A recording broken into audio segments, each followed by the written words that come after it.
Hello students. आज मैं यहाँ प्रेजेंट कर रहा हूँ आपके सामने the Nobel nature poem composed by Ben Jonson.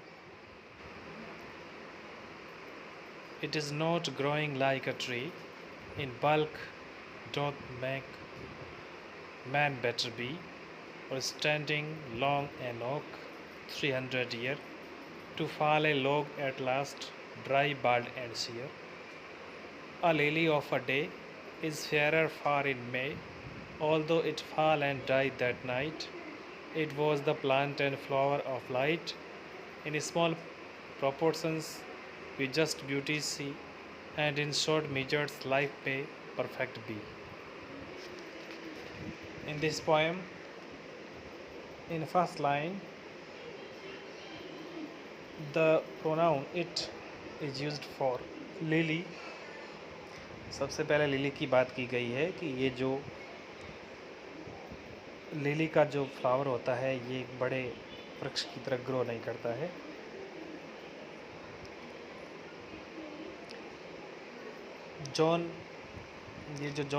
Ben Jonson ने जो दो सिंबल लिए हैं नेचर से, प्रकृति से, तो सिंबल जिसमें एक लिली का पौधा होता है, उसकी शॉर्ट लाइफ होती है, ओनली 1 डे की लाइफ होती है, दिन भर खिलता है और रात को है जो ये पौधा मुरझा जाता है इसका पुष्प। और सेकंड वन लिया है इन्होंने oak tree.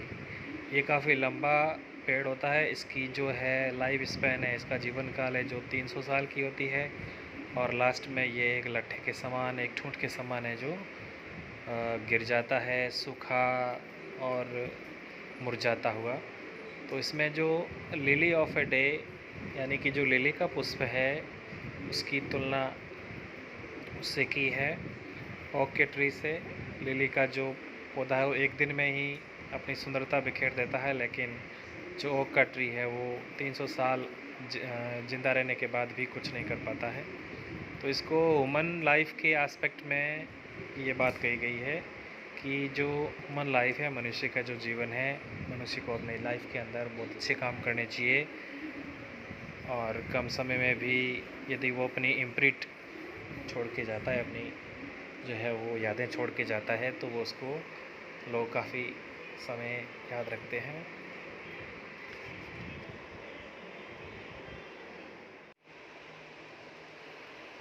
Students, Nobel nature Ben Jonson की पोएम, इसमें बेन जॉनसन ने दो सिंबल्स के ऊपर जो कंपैरिजन किया है, तुलना की गई है, an oak and a lily.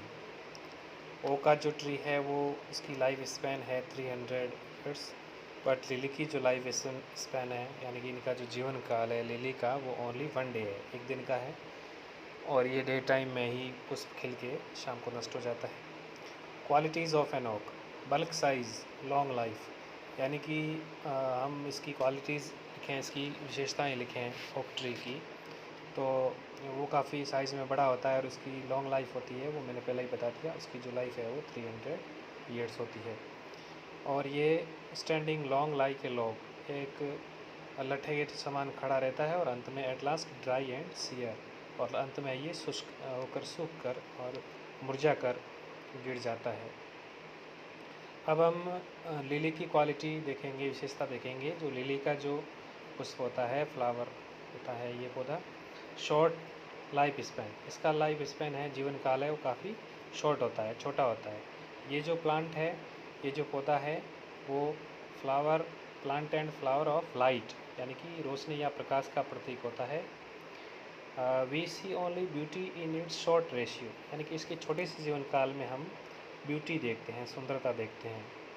Human life can be perfect by virtuous deeds on the basis of achievements, और इस पोएम का ये सार है कि मानव जीवन है वो परफेक्ट बनाई जा सकती है, यानी कि मानव जीवन को है जो हम पूर्ण रूप से एक आदर्शवान बना सकते हैं, क्या करके, बाई वर्चुअस डीड्स, यानी कि इसमें हम गुणात्मक कार्य करके इसको है जो परफेक्ट बना सकते हैं।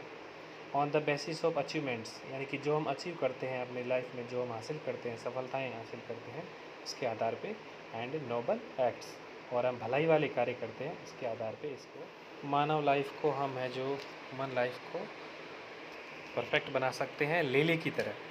जो लिली का जो फ्लावर होता है which impresses us by its beauty, कि वो हमें है जो इसकी अपनी खुद की सुंदरता से हमें इम्प्रेस करता है, हमारे को प्रभावित करता है। बाय इट्स लाइट, रोशनी प्रकाश के जरिए, प्लेजर हमें खुशी देता है, एंड ब्यूटी और सुंदरता प्रदान करता है। Two objects of nature are compared with human life, theme of the poem. यानी कि इस पोइम की ये थीम है कि प्रकृति के जो दो ऑब्जेक्ट्स हैं, ओक ट्री एंड लिली, इनको है जो कवि ने क्या किया है, बेन जॉनसन ने मानव जीवन के साथ कंपेयर किया है। पोएट ने लिली एंड ओक के बारे में कहा है, the poet contrast a meaningless and unimpressive long life of an oak with a short life of lily.